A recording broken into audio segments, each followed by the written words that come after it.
The Red River country of the early 1820s was a place where winters carved men down to the bone and summers healed just enough of them to start the cycle again.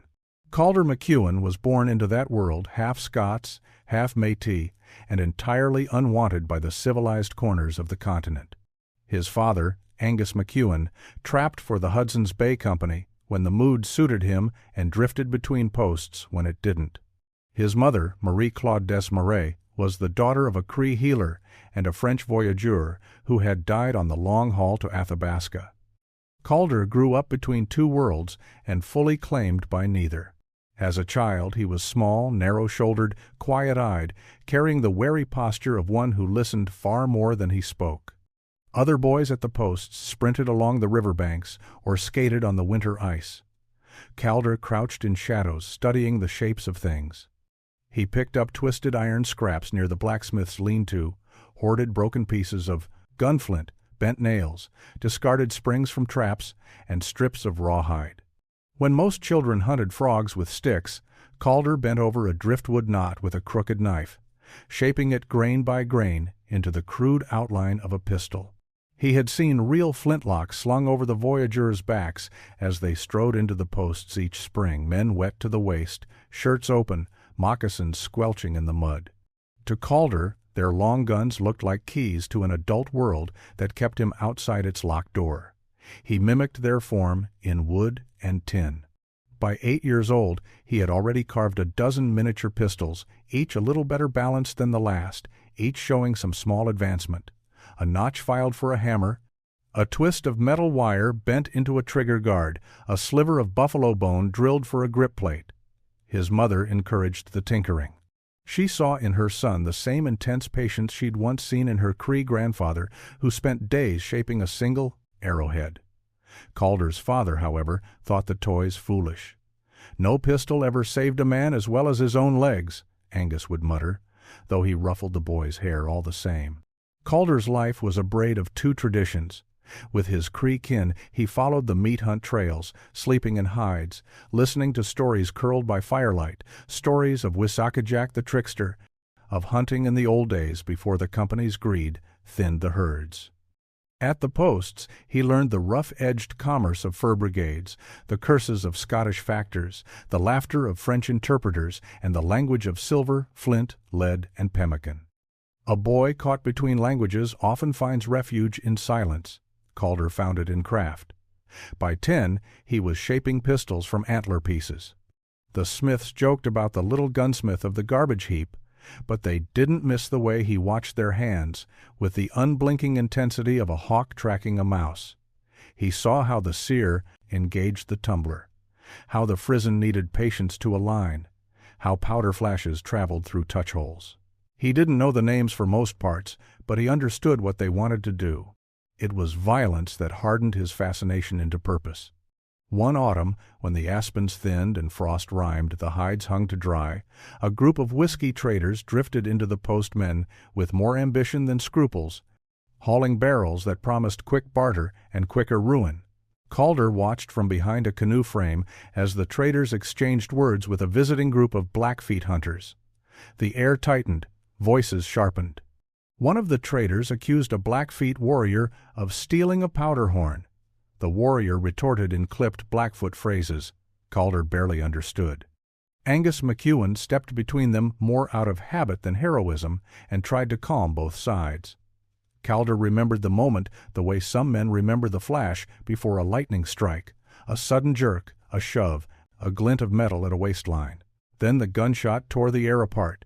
His father fell without a cry, blood blooming across his duskin shirt like a sunset spilled sideways. Calder did not scream. He simply knelt beside his father's body long after the ground had frozen beneath him, long after the traders fled into the dark and the Blackfeet withdrew in grim silence.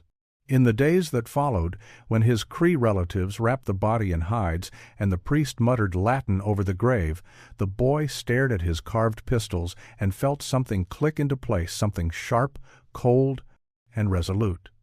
A Cree elder named Masquanepi, a man whose hair held more winter than black, took the boy aside that night. The old man had once fought with a bow of elk horn so perfectly made it was said to kill from distances a musket could not reach. He held Calder's latest wooden pistol in his hand, turning it as though weighing the soul inside it. "A small weapon," the elder said, tapping the pistol's frame, "in the right hands becomes large." Calder never forgot those words. They were not encouragement, they were instruction. Over the next years, he created new weapons from salvaged scraps. He found a metal spring from a broken trap and fashioned it into a crude, snapping hammer. He shaved flint shards until they sparked when struck against an iron nail. He twisted sinew into tension cords that snapped with surprising force. Nothing could fire a real ball, but the mechanisms worked. They ticked, snapped, clicked motions that revealed to Calder how a real pistol spoke its language. By 13, Calder was a ghost of a boy, thin as willow bark, quiet as snowfall. His mother remarried a company interpreter who disliked that orphan craft cluttering the cabin. Calder retreated to the riverbanks, carving under birch trees, imagining the internal workings of guns he had never held long enough to study. He had begun sketching mechanisms on birch bark, levers, gears, twin hammers that might fire faster than a man could blink. 40 years later, men would say these crude sketches were the beginnings of the legendary weapon he carried. But at the time, they were simply a boy's attempt to make sense of a world in which a single gunshot had ended his childhood. At 14, after a bitter argument with his stepfather, an argument that ended with a broken toy pistol and a shove that sent him stumbling into the snow, Calder made his choice.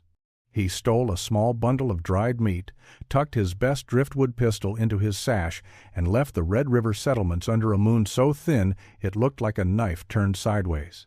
He headed west, toward the Missouri, toward a place he had heard voyageurs speak of in reverent, whiskey-loosened tones. Fort Union, where gunsmiths worked iron the way other men worked bone and sinew. If he could learn their craft, he believed naively, fiercely, that he could turn his toys into something real. The boy who carved guns out of driftwood walked away from childhood that night and toward the upper Missouri, where the world would shape him harder than any blade he carried. He never looked back. The Missouri smelled of mud, thaw, and distance from everything Calder McEwan had ever known. By the time he reached Fort Union, the rawhide soles of his moccasins had worn nearly through, and his ribs showed like the slats of a half-finished canoe. But his eyes, sharp, restless, forever observing, missed nothing. He watched the way the blacksmith lifted the bellows, the rhythm of hammer on iron, the trick of pinching tongs just enough to hold but not to crush. Every sound around him seemed part of some great machine he was desperate to understand. Fort Union in the 1830s was a tempest of languages and tempers. Assiniboine lodges pitched upriver, French-Canadian voyageurs singing coarse ballads, Mandan horse traders haggling with Scots factors, Métis hunters unloading carts of pemmican. The air tasted of tallow smoke, wet hides, and iron filings, and alchemy Calder found intoxicating.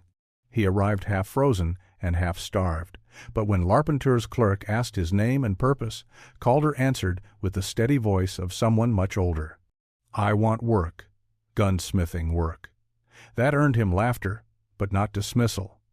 The blacksmith, a burly Orkneyman named Murdoch Sinclair, took him on as a sweeper and bellows runner. "A boy who watches that hard," Murdoch muttered, "might as well be put to use." Calder swept metal filings, he fetched water, he slept under a bench beside the forge. And at night, when the fort grew quiet and the last drunks stumbled to their bedrolls, he traced imaginary mechanisms with a charred stick on the packed earth floor, mapping out hammers, sears, tumblers, flints. None of them were quite right, but they were getting closer. The map arrived on a late winter morning that looked more like November than March. A trader's caravan limped into the yard, 2 mules dead, a third bleeding from its flank, and a French Creole muleteer slumped sideways on a travois. The man's clothes were torn, his face scored by thorns and exhaustion, and his fingers clutched a leather packet bound with 3 knots. The muleteer roused once, asked for water, took 2 sips, and pressed the bundle into the hands of the fort surgeon. "From Padre Ignacio," he whispered. "Dying. Mexico. North Trail. Keep it away. From. The rest dissolved into a wet cough, and he died before noon. The surgeon intended to send the packet to Street. Lewis with the next brigade. But curiosity outweighed protocol, and by evening the leather knots had been cut. Calder saw the gathering through the half-open forge door. The factor, 2 clerks, the surgeon, and 4 traders, leaning in like wolves, catching the scent of a carcass. They pulled out a folded rawhide map drawn in tight, deliberate lines. Symbols danced across it, a Jesuit cross, Spanish annotations, surveyor's marks, and a twisting path that seemed to follow the spine of a mountain range. The men scoffed immediately. Spanish mines? In the northern Rockies? Pure horse dung, snorted a clerk. Jesuits never wintered this far north, insisted another. Even the factor chuckled. A fool's map, a greenhorn trap. They lost interest within minutes and returned to their ledgers. The rawhide was left discarded on a table beside some broken tools and a skinning knife. But Calder had seen something the others had not. Not the promise of treasure, he had no illusions about that. What he saw was accuracy, the shaping of ridges, the curvature of watersheds. The Jesuit symbols were ones he recognized from medals carried by Iroquois guides at Red River who claimed their grandfathers had traveled with French black robes. These were not doodles, they were surveyor's marks. Intentional, measured, and the path, it did not lead south toward Mexico. It climbed north toward the Wind River and beyond. That night, under the weak glow of tallow lamps, Calder traced the map's lines again and again until he could draw them from memory. He didn't understand all of it, but he knew this. Whoever made it had walked the terrain themselves, and if the Jesuits had truly mined in secret, their workings would be older than the American Republic itself. When Murdoch Sinclair found him studying the map the next morning, he grunted. Thousands of men have chased stories like that, lad. All they ever found was their own graves. I'm not chasing silver, Calder replied softly. I'm chasing understanding. Murdoch stared at him a long moment, then turned back to his anvil. A dangerous thing for a boy to chase. The truth was, Calder had no plan, only a hunger he couldn't name.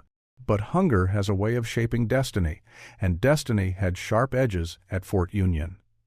That spring, a drunken argument between 2 trappers spilled into the smithy. One swung a skinning knife, the other ducked, and the blade buried itself in Calder's workbench. Calder shoved the man aside. It was enough to make him a target. The trapper, Rawhide Lem, known for killing a man over a misplaced beaver trap, lunged at the boy with the fury of a winter-starved wolf. Calder dodged again, but when officers broke up the fight, both were thrown out of the fort, Lem for violence, Calder for provoking trouble, though he had done nothing but exist in the wrong place at the wrong moment. With nowhere else to go, Calder picked up his small bundle and stepped into the prairie wind. Fort Union's gates closed behind him. In his sash, hidden beneath his shirt, he carried a folded scrap of rawhide he had copied by hand. The Jesuit map. The map that everyone else had laughed at. He did not know it yet, but that impossible map and the boy who believed in it would change the history of the West. The prairie has a way of stripping a boy down to the truth of himself. Calder McEwan left Fort Union with nothing more than a bundle of dried meat, a crooked knife, and the copied Jesuit map tucked against his ribs. He walked south along the Missouri's breaks, following buffalo traces and the charcoal scent of spring burns. For food, he snared rabbits with sinew loops. For shelter, he crawled beneath wind-fallen cottonwoods. For fire, he used flint scraps salvaged from the fort's refuse heap.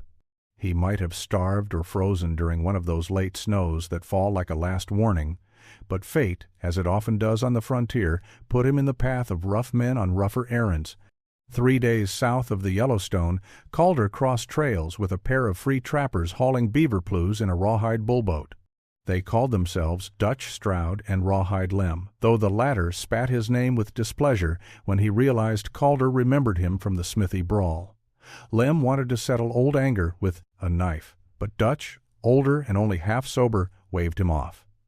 Leave the pup be. A boy walking alone on this river's edge must have iron in him somewhere. Let's see if it's worth the trouble.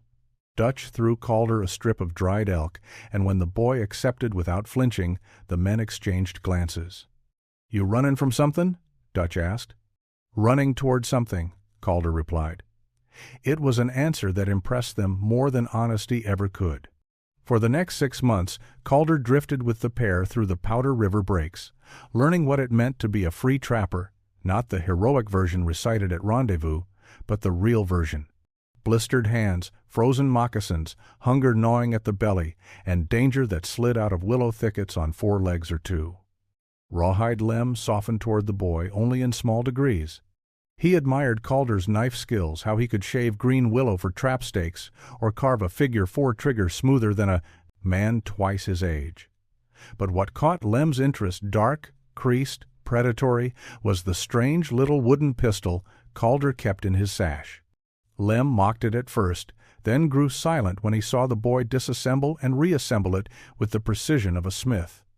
"You aim to make that thing shoot?" Lem asked one night. "No," Calder said. "Aim to make something new." Dutch laughed. "Boy, men have been trying to make new guns since the first fool rammed powder down a tube. Every one of them ideas killed its maker." Calder didn't argue. He just kept carving prototypes from driftwood, tightening sinew, adjusting a crude spring made from a flattened strip of trap iron. The mechanism snapped so quickly and so unexpectedly that Dutch nearly spilled his coffee the first time Calder demonstrated it. "Lord's bones," Dutch wheezed. "That thing's got bite." "It has speed," Calder corrected. Speed became his obsession. Not power, not range, speed. He studied the way Lem primed and fired his pistols, how long it took to cock the hammer, how long to recover from the recoil. Calder carved twin hammers into one toy frame, imagining them snapping in sequence.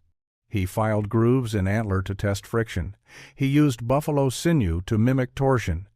He broke more prototypes than he completed, but each failure taught him something. Rumor spread among the drifting bands of trappers, the quiet Métis boy with the toy gun that clicked like a rattlesnake in a bad mood. But reputation is a dangerous thing in the wild country. In the winter of 1833, a trading party camped near the Bighorn recognized Rawhide Lem as a man wanted for killing a company agent. They attacked at dawn. Dutch was gut-stabbed before he could draw. Lem fought like a cornered wolverine, and Calder, who had no firearm, worked with a small hatchet and sheer desperation. They escaped only because the attackers grew spooked by the noise of Calder's snapping mechanisms, which echoed strangely in the frosted cottonwoods and sounded just faintly like the dry rattle of multiple gun hammers being cocked. Superstition saved them. Dutch died 2 days later. Lem, blaming Calder for everything, yet staying because the boy's mind was useful, became both ally and danger. The two scraped through winter by sharing the last plues Dutch had trapped.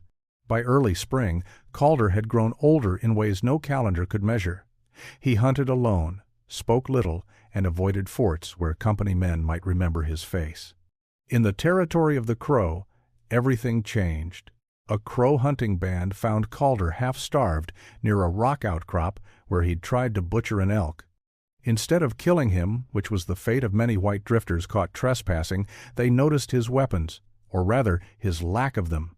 He carried only a crooked knife, a hatchet, and his odd little wooden prototypes. The band leader, a man called Iron Spear, was amused. "You're too small to be dangerous," he said in broken English. "But your eyes watch like a hawk. Come eat." The Crow fed him, tested him, measured him in ways that had nothing to do with strength. They valued cleverness, endurance, and stubborn survival. Calder had those in abundance. He stayed through the green season and learned more of metalwork from a weathered man the band had once captured from a rival tribe, an old blacksmith who taught Calder how to temper scrap iron in a clay-lined pit. By autumn, Calder had a new weapon, a modified .31 caliber pocket pistol, stripped of its decorative flourishes, rebuilt with twin spring-loaded hammers that could strike in rapid sequence. He tested it by firing into a rotted cottonwood stump. 2 shots discharged in less than the time it took to inhale. Lem, who had stayed only because Calder seemed useful, stared as though he had witnessed witchcraft. "That ain't natural," he whispered. "No," Calder answered. "Just mechanical." The first time the weapon saved a life was purely by accident. A grizzly sow charged from the brush while Calder and a crow hunter set traps along a marshy creek. The crow man slipped, his bowstring snapped. Calder fired twice quick, sharp cracks and one ball struck the bear in the cheek. It wasn't a killing shot, but the speed of the noise confused her. She veered aside long enough for the crow to shoot again. Word spread through the camp. The small boy with the strange gun could drive away a grizzly. Calder did not relish the praise. Praise drew eyes, and eyes brought danger. By the time the leaves fell and the crow moved toward wintering grounds, Calder knew two things with absolute certainty. First, the Jesuit map he carried was no fantasy. The crow spoke of old digging places in mountains farther south, places white men never reached, but where strange stones and carved tunnels lingered. And second, his weapon, his little toy gun, was no toy anymore. It was power, a new kind of power, enough that men would kill him to possess it. And Calder McEwan, who never sought blood, found himself drifting deeper into outlaw country. By the time Calder McEwan turned 16, his reputation had slipped into the river currents and traveled farther than he ever intended. Along the Yellowstone, in the breaks of the Powder, among Crow scouts and wandering Métis hunters, people spoke of the boy outlaw with the quick sparking gun. Calder didn't welcome the talk. Rumor had a way of shaping a man's fate long before he could shape it himself. So, when the first snows thawed and the geese began their slow climb northward, Calder broke away from Rawhide Limb and the Crow camp.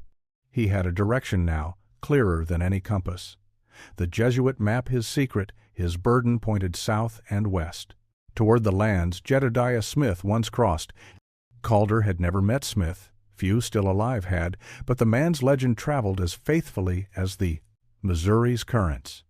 Traders recited stories of Smith walking out of the Mojave half dead from thirst, of him surviving a grizzly that tore half his scalp loose, of him charting passes through the Sierra that even Indian scouts feared. To some, he was a prophet of the wilderness, to others, a ghost whose journals were scripture. Calder carried one of those journals now, a dog-eared copy traded from a French interpreter at Fort Cass. It wasn't complete, most weren't, but it held enough to guide a thinking mind. He read the entries at night, tracing the lines Smith had written with frostbitten fingers. A basin of exceptional dryness, or high ridges where no water runs for days. Calder studied the bearings, the distances, the subtle changes of terrain. And every time he did, he returned to one missing portion of the text, a passage that scholars later claimed was never written, though trappers swore Smith once mentioned it around a lonely fire. A rumor of old diggings north of the Green River. Spanish work. Abandoned long ago. The location matched the Jesuit map almost perfectly. Calder understood then what few white men had dared to imagine. Smith had heard of the mines, perhaps even sought them. Perhaps he died searching for what the Jesuit priest recorded. The thought clung to Calder like winter cold. He began following Smith's old trails the way a young wolf trails the path of the alpha gone before him. Through snow-choked ravines, across sage flats where the wind cut like broken glass, and over ridges where only mountain sheep dared climb. Calder traveled alone, not from pride, but from necessity. His weapon, his map, and his growing skill with scrap iron mechanisms made him a valuable target. Company trappers would have sold him for a keg of whiskey. Outlaws would have slit his throat for the pistol. The Crow respected him, but they too had limits. No tribe welcomes a boy carrying secrets older than the tribes themselves. One night, on the upper Sweetwater, Calder fought through a blizzard so fierce the snow seemed to fall sideways. He found shelter in a cave half hidden by a crusted overhang. Inside, frost clung to the walls in sparkling plates. Calder built a fire from juniper twigs and spread out the Jesuit map beside Smith's journal. The flickering light made the rawhide curl like a living thing. He compared the angles of the ridges drawn by the Jesuit priest to Smith's written observations. A narrow valley, a forked creek, a stone that rose like a bishop's mitre. Calder had passed such a stone 2 days earlier, The alignment was uncanny, too precise to be imagination. But there was something else. On the map, two symbols repeated along the western edge, tiny crosses, each marked with a short slash beneath it. Calder had assumed they indicated way stations or campsites. But as he warmed his hands by the fire, memory tugged at him. He had seen similar markings carved into an old medal, carried by an Iroquois guide at Red River. The guide said the marks meant danger, or taboo, or both. Why would a Jesuit mark danger along the route? Calder pondered this while the fire burned low. Snow hissed against the cave mouth. Somewhere outside, a lone coyote howled, long and thin as a winter wail. Calder's breath rose in small clouds. He understood now that he was following not merely an explorer's trail, but something far older, something hidden deliberately. By late spring, he crossed paths with two trappers lingering near Burnt Ranch. One, an old Ashley Henry man with a beard white as cottonweed fluff, asked Calder where he was headed. "Toward the green," Calder answered. The old man narrowed his eyes. "You chasing those Spanish ghost tales, mines in the mountains, Jesuit tricks, fool's bait?" Calder didn't reply. The man continued, "I once came across a tunnel in those hills, hand-chiseled, older than any white man's work. Place was sealed by a rock slide. I turned around and never went back." Calder's fingers tightened reflexively over the fold of his shirt where the map lay hidden. "Where was it?" he asked. The man shrugged. "Don't matter. You follow that trail, and the mountains'll take what they're owed." By midsummer, Calder traveled alone across South Pass, a windy throat of land where the continent leaned into itself. Jedediah Smith had crossed here. Thousands after him would too, but Calder was not chasing the migration trails, he hunted whispers. It was on the far side of the pass, near a shallow ravine strewn with volcanic rocks, that Calder stopped and stared. There, half hidden beneath snowmelt gravel, lay a carved stone, a marker shaped like a Spanish cross, weathered nearly smooth. The Jesuit map had placed one at this exact bend.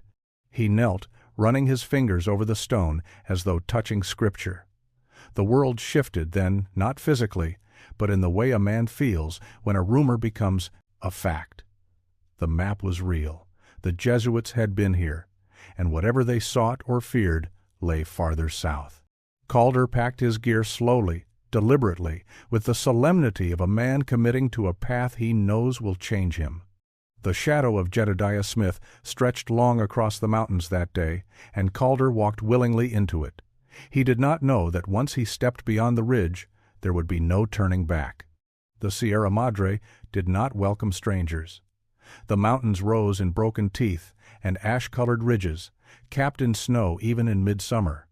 They were older than any map, older than any trail, older than the stories that people whispered around firelight. Calder McEwan felt that age pressing down on him the moment he entered the range, felt it in the stillness of the air, in the way the wind curled back on itself, as if unwilling to guide him deeper. He was not alone now. 3 Crow hunters, Iron Spear's nephews, had agreed to accompany him for the season. They did so not for gold, and not because they believed Calder's tale of Spanish diggings, but because Crow tradition respected quests, especially ones burdened with danger. They called Calder the boy who studies iron, not mockingly, observationally. They moved through the foothills in a careful pattern, always watching the terrain the way their ancestors had watched bison herds. Calder walked with the Jesuit map tucked inside his shirt, taking bearings from distant peaks, comparing angles of rivers and ridgelines the same way the map's creator once had. The deeper they pushed into the mountains, the more the land began to bear signs not of recent passage, but of old disturbance. The first clue came as a pile of stones stacked in a shape too deliberate to be natural. The Crow hunters paused, speaking softly among themselves. Cairns that marked graves were common. Cairns this old, weather-rounded, lichen-draped were not. Calder knelt beside it and brushed away soil until he found a rusted horseshoe buried beneath the base. But it wasn't American. It was Spanish thin, light, shaped for mule hooves, not frontier draft horses. The second clue appeared 2 days later. A scatter of black rock broken into small chunks, unnaturally uniform. Calder recognized it from his time sweeping the smithy at Fort Union Slag. Waste from smelting. He turned a piece in his hand and saw tiny streaks of metallic shine, flecks of argentiferous galena. The crow watched him quietly. "This stone," one said. "It was cooked by men." Calder nodded. "A long time ago." The third clue came as a shock. They were crossing a narrow defile when one of the crow knelt and brushed frost from the rock wall. Chisel marks, regular, rhythmic cut across the stone. Not indigenous, not natural, made by iron tools. Calder froze. The Jesuit map trembled slightly in his fingers. "Someone mined here," he whispered. "Years before we were born." The crow exchanged uncertain looks. They had no legends of mining in these mountains. Their people avoided the high places where spirits of the old world were said to roam. One of them muttered something that Calder didn't understand but recognized as a warning. They camped that night under a ledge of basalt that sheltered them from the wind. Calder couldn't sleep. He sat up for hours, studying the map under the flicker of a tiny grease lamp. The markings aligned, the cairns, the slag field, the chiseled tunnel, all of it matched the Jesuits' route. The next morning, they found the entrance. It wasn't obvious at first. Snowmelt had washed scree over the front of it, and spruce roots had grown across the gap like a barricade. But Calder spotted a straight line among the rocks, a line no natural boulder would make. He cleared away debris until a shadowy crack opened into the earth. A tunnel, human-made, hand-chiseled. Exactly as the old trapper near Burnt Ranch had described. The air that seeped out was colder than the mountain frost, carrying the scent of ancient dust. Calder lit a pitchwood stave and crouched low. The crow refused to enter. They stood outside, silent, watchful. Calder did not blame them. Inside, the walls bore chisel scars, each mark a testament to sweat and purpose. Small niches had been carved into the stone candle holders, just as Spanish miners had used in Chihuahua and Sonora. A splintered support beam lay collapsed near the entrance, its wood so desiccated it crumbled between his fingers. Calder pressed deeper, heart pounding in his throat. Then he saw it.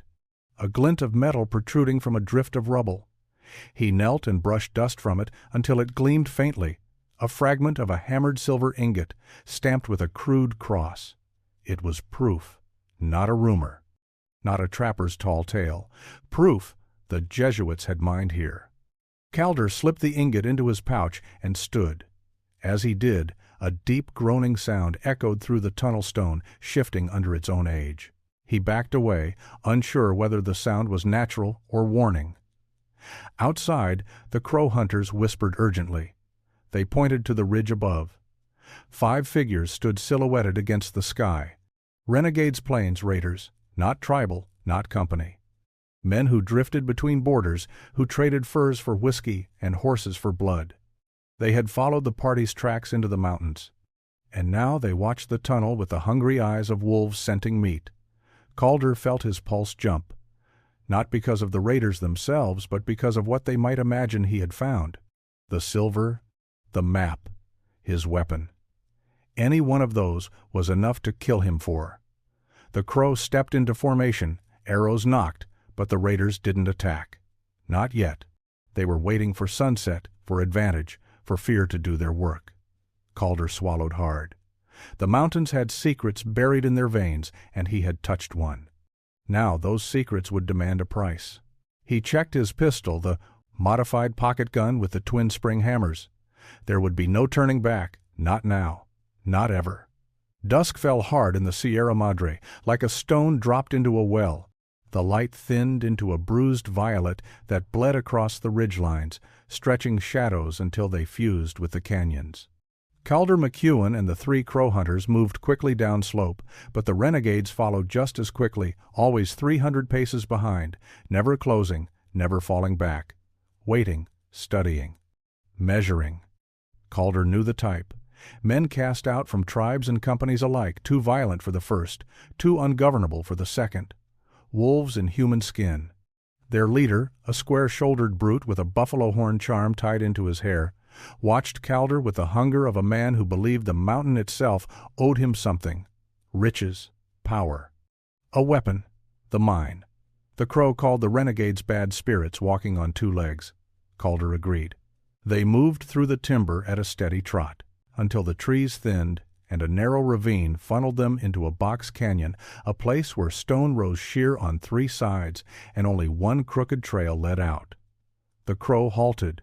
One spat in the dust. "This place," he murmured, "is where the old ones say the mountains eat men." Calder looked back. The renegades were entering the canyon's mouth now, silhouettes blending with the gathering dark. "They're herding us," Calder said. "They know the ground." A low hum of understanding passed through the Crow. This was not a hunting run. This was an ambush laid by men who had walked this land before. Perhaps they knew of the mines already. Perhaps they had been searching too. The Crow spread out among the rocks, bows ready. Calder crouched behind a splintered stump and checked his pistol, his strange little device born of driftwood imaginings and trap-spring ingenuity. 6 charges loaded, twin hammers cocked, sinew-tensioned springs humming faintly. The renegades advanced, in the half-light, moving with the patience of men who knew time was on their side. One whistled 3 sharp notes, a signal. The Crow answered with silence. Then the world snapped. An arrow hissed from the shadows and struck the stump beside Calder's head, quivering with a threat older than gunpowder. A second arrow followed, then a third. The renegades spread out, each man taking cover behind jutting stone teeth of the canyon. They didn't rush. They didn't need to. They wanted to bleed the party of fear before blood. The Crow answered with a volley of their own. One renegade cried out and fell behind a slab of basalt. The others scattered like coyotes under moonlight. Calder risked a glance over the stump. The canyon magnified every sound, every footstep, every breath, turning echoes into confusion. He saw 2 renegades creeping along the left wall, trying to flank the Crow. Calder steadied his weapon. He fired. 2 shots cracked so quickly they sounded like a single thunderclap. Sparks burst from the pistol's lips, bright, violent, startling. The recoil snapped against Calder's palm, but he kept his footing. One renegade jerked backward, struck in the thigh. The other dove behind a rock, startled by the impossible speed of the weapon. The Crow hunters gasped softly. They had seen Calder fire before, but never under the canyon's acoustics, never with danger curling so close around them. But speed had a price. The pistol jammed. Calder felt the mechanism catch, the twin springs seizing against the warped summer heat. The hammer froze, half-cocked.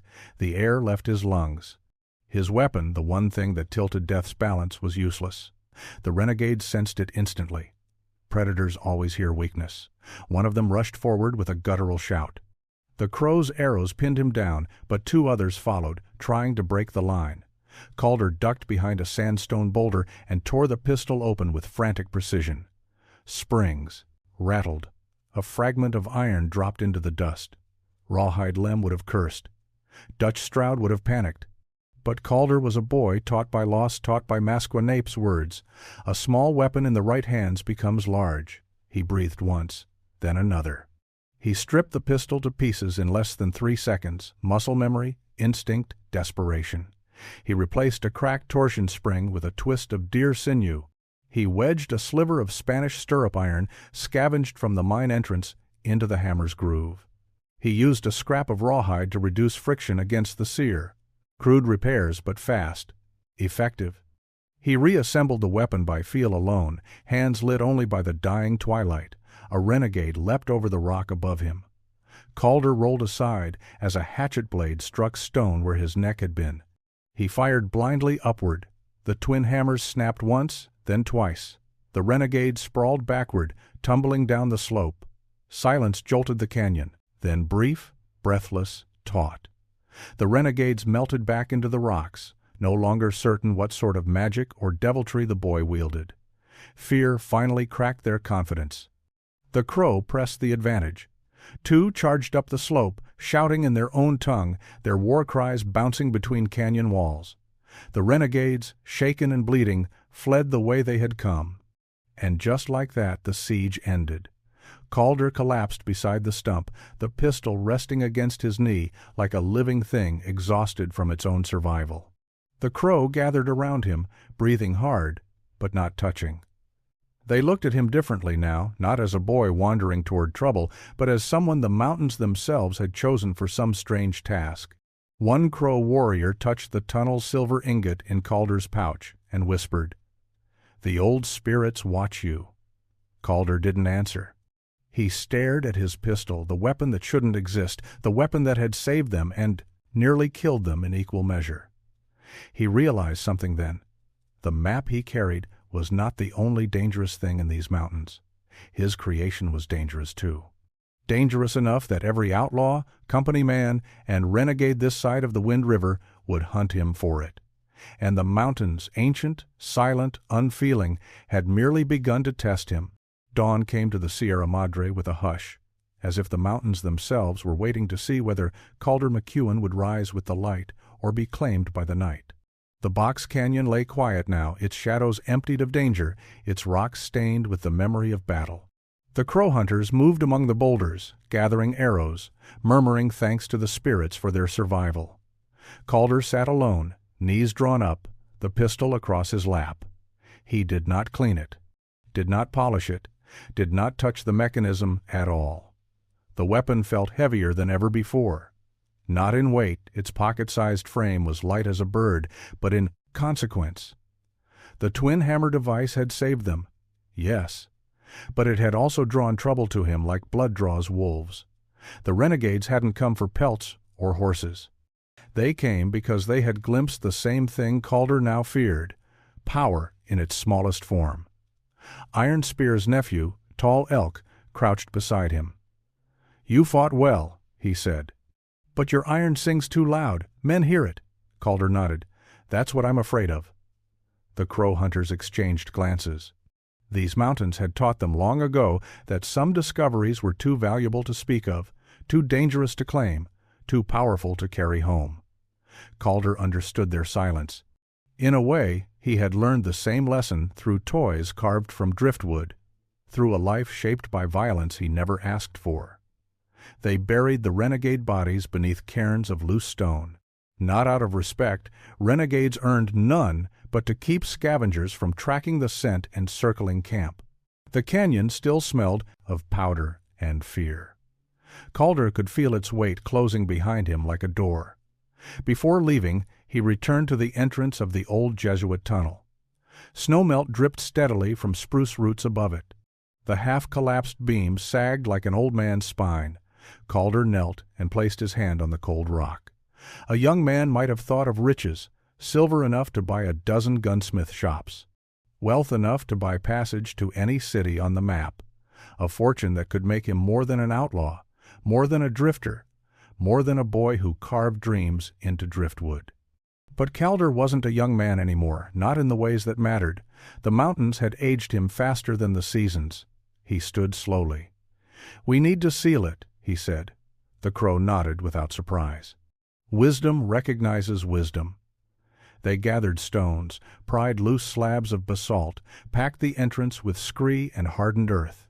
Calder wedged the last rock into place himself. When they stepped back, the tunnel looked like nothing more than a natural fracture in the mountain, just another scar in the old earth. Tall Elk touched Calder's shoulder. "If you leave the silver," he said, "the spirits will leave you alive." Calder didn't entirely believe in spirits, but he believed in the consequences of greed. He had seen more men die chasing shadows than chasing enemies. They descended the Sierra Madre in silence. For a week they traveled through burned timber, across ridgelines where wind soared like an eagle's cry, and through meadows where the grass brushed their knees. Calder carried only the essentials: his knife, a small pouch of jerky, his gear, the Jesuit scrap map rolled inside a rawhide sleeve. Yet the weight pressing against his ribs felt lighter with every mile. On the sixth night, unable to sleep, he sat alone beside the fire. He took out the silver ingot fragment, the small, hammered piece stamped with a cross. It glowed faintly in the embers. He turned it once, twice. Then he hurled it into the flames. The metal hissed. The Crow hunters watched without speaking. They understood. Some things were better returned to the earth. 2 days later, they reached the edges of Crow country. The hunters would go no farther. Their oath to accompany him lasted only until the first snow on the high peaks, and already the mornings carried traces of frost. They shared tobacco, pressed foreheads briefly in farewell, and stepped back into the land that recognized them as its own. Calder stood alone again. The wind rolled across the foothills, warm one moment, cold the next, like a breath caught between seasons. He loosened the rawhide sleeve around the Jesuit map. The inked lines, Spanish, Jesuit, old, careful, seemed to pulse with a kind of stubborn life. They had guided him true, but they had also nearly killed him. He walked to the edge of a creek where beavers had dammed the water into a wide, rippling pool. Their work was clever branches interwoven with mud and stone, layered in ways that mirrored the quiet intelligence of the wild. Calder watched them for a moment. Then he stepped onto a fallen log and pushed his hand deep into the dam's structure. He wedged the map far inside, beyond reach, beyond sight, beyond temptation. The current softened the rawhide, darkening it. Water lapped around his wrist like cool breath. When he withdrew his hand, something in him loosened. The Crow elder Mosquenape once told him, "A small weapon in the right hands becomes large." He understood the meaning now. It had never been about the size of the pistol, or the map, or even the silver. It was about the burden a man carried when he held something the world wasn't ready for. Calder looked at his pistol, the little pocket-sized contraption with its twin hammers, its sinew springs, its improvised rawhide sear. It no longer felt like invention. It felt like a crossroads. He removed the hammer plates, the springs, the tension rods. He stripped the device bare until only the wooden shell remained the shape he had carved as a child, eyes full of wonder instead of survival. He offered the empty shell to a crow boy who had been watching him from the brush, wide-eyed, curious, unafraid. "For carving," Calder said quietly. "Nothing more." The boy nodded solemnly, as though accepting a responsibility older than himself. And Calder McEwan turned south, alone, unarmed, unburdened. Historians would argue for years whether the Spanish mines had existed, whether the Jesuit map was real, whether the outlaw with the toy pistol had ever walked the Sierra Madre at all. Some said he died that winter. Others said he became a wandering trapper. A few whispered that he went farther south, chasing trails no map had ever dared sketch. But the mountains remembered. They always did. And in a beaver dam on a forgotten creek, beneath layers of mud and time, the map that men called myth waited for the next set of hands, bold, foolish enough to seek what Calder had chosen to leave behind.